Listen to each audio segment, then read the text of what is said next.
Satu lagi yang terakhir. Sekaranglah saatnya. Bukan, ya kalau seperti saudara melayani jiwa-jiwa, ayo melayani. Nantilah Bu, sekolah dulu. Nantilah Pak, udah sekolah kerja. Udah kerja, kawin. Udah kawin, punya anak. Udah punya anak, tunggu anak besar. Tidak saudara, kita hamba Tuhan. Kalau orang kita cari demikian, kita dulu demikian.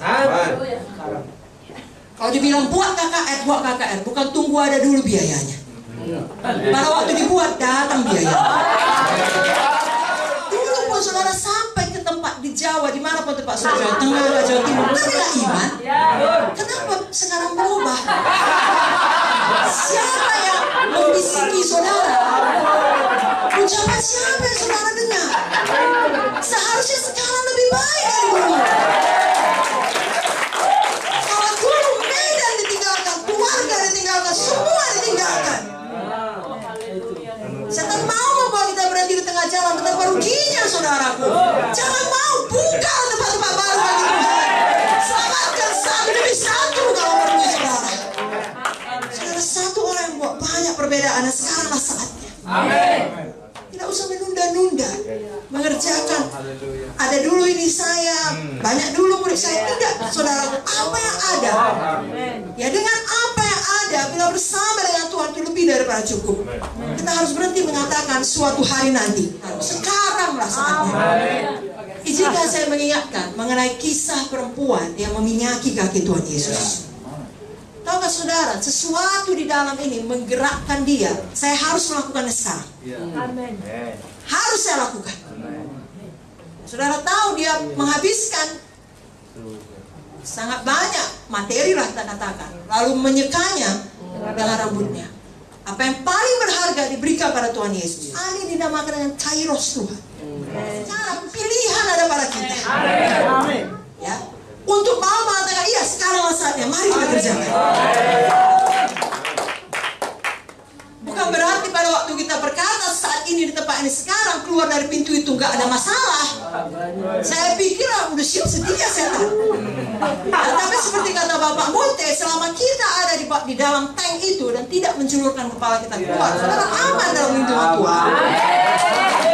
Ya, saudara kerjakan terus apa yang Tuhan suruh pada saudara. Tahu nggak saudara apa kata Tuhan mengenai perempuan meminyaki kakinya? Bukan hanya jangan halangi dia, tapi Tuhan berkata, ini harus diberitakan. Dimanapun Injil diberitakan. Seseorang yang tidak menunda-nunda apa kata Roh Kudus dan mengorbankan semuanya. Tuhan mencari siapa hamba-hambanya yang rela berkorban menjadi jawaban di tengah krisis. Kapan? Sekarang. Menjadi terang di tengah kegelapan. Sekarang. Kalau saja Bapak Mute ketika merasakan panggilan Tuhan dahulu menundanya. Saya kawin dulu Tuhan. Saya selesaikan dulu kuliah saya Tuhan. Saya dan saudara mungkin tidak berkumpul di tempat ini. Mungkin saudara selamat, tapi tidak sama kita berkumpul hari ini. Nah, kalau Ibu Munte pada waktu dikatakan Bapak Munte, sudah tinggalkan itu semua, tolong saya sepenuh waktu. Dan mengatakan tunggulah Pak, pensiun terhormat. Sekian lama sudah diusahakan, ditinggalkan di tengah puncak kejayaan. Kita yang nggak pernah melakukannya, nggak bisa ngerti. Maka kayak kata Ibu Munte tadi, rektor pun kakak kita nggak peduli, karena nggak pernah kita sekolah itu lama, nggak pernah kita jadi dosen, nggak tahu kita dunia itu, jadi nggak tahu kita menghargainya. Tapi Tuhan sudah kasih ada satu orang, lalu itu mengajari kita, tolong kita mau. Amin. Kalau orang dunia tahu menghargai, sangat disayangkan anak-anak Tuhan justru masuk di dalam golongan 2 Timotius 3 tadi, yang seharusnya jangan pernah masuk. Tapi karena ada satu orang yang menyerahkan hidupnya tanpa menunda-nunda, memberikan dampak yang sangat besar, walau tidak diketahui dengan jelas detailnya, tapi surga tahu. Amin. Demikian dengan saudara, kalau saudara mau, orang tidak tahu, tapi surga tahu. Amin. Pilihlah surga tahu, saudara. Bapak ibu kita kasih Kristus menggerakkan mereka. Saudara dengar sendiri kesaksiannya. Tidak ada jaminan itu berhasil. Tidak ada jaminan masa depan yang baik. Apa yang jaminkan oleh Bapak Munte ketika melamar Ibu Munte? Satu lamaran yang tidak biasa, kerja keras, penderitaan 5 tahun pertama. Tapi saudara lihatlah, jaminannya penderitaan, ya. Dilakukan dengan tersembunyi, di dalam kasih, dengan iman, dan Tuhan selalu menghargakan. Amin. Lalu setelah puluhan tahun kemudian, saya dan saudara menikmati berkatnya. Amin. Kalau mereka memulai, mereka dibenci, kita dikasihi, walaupun tetap ada yang membenci. Kalau seluruh dunia nggak mungkin semua membenci, nggak mungkin juga semua mengasihi.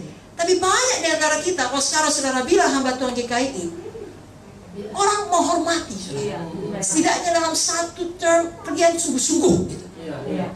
Ya, kalian mau hidup kudus. Bukan berarti dia mau ikut kita, tapi dia ada respect. Itu bukan kita yang menaburnya, sudah ada yang menaburnya di atas kita. Lalu saya dan saudara bisa hidup, saya katakanlah diberkati, amin. Karena ada orang yang menjawab panggilan Tuhan tanpa menunda-nunda. Mari kita lakukan seperti itu untuk generasi kita. Haleluya. Haleluya. Ada seorang hamba Tuhan pernah berkata seperti ini dalam khotbahnya. Saudara-saudara, ada tempat-tempat tertentu di mana seseorang perlu menyeberangi satu sungai pada saat itu juga. Bila dia berjalan terus di sisi sungai itu dan tidak menyeberang, maka makin lama, makin lebarlah sungai itu. Sehingga akhirnya ketika dia mau menyeberang, sudah mustahil bagi dia menyeberanginya. Karena arusnya sudah sangat deras, sangat dahsyat. Kalau dia seberangi akan membahayakan nyawanya. Yang mau disampaikan hamba Tuhan ini pada waktu dia mengkhotbahkan tersebut adalah ada kairos Tuhan yang tidak boleh dilewatkan. Dan ada najis, ada dorongan dari Roh Kudus dalam hati. Sekarang saatnya. Saudaraku, mari kita miliki hati yang terbeban bagi Tuhan. Seperti hati Yesus. Kita berkata, ya Tuhan, saya mau jawab panggilanmu. Sayalah orangnya, inilah tempat saya, dan sekaranglah saatnya. Saya mau hidup bagi Tuhan, bukan bagi diri saya sendiri, bukan bagi uang, bukan bagi kesenangan dunia, apalagi kenajisan, bukan bagi ketenaran, bukan kehendak saya, kehendak Tuhan yang jadi. Amin.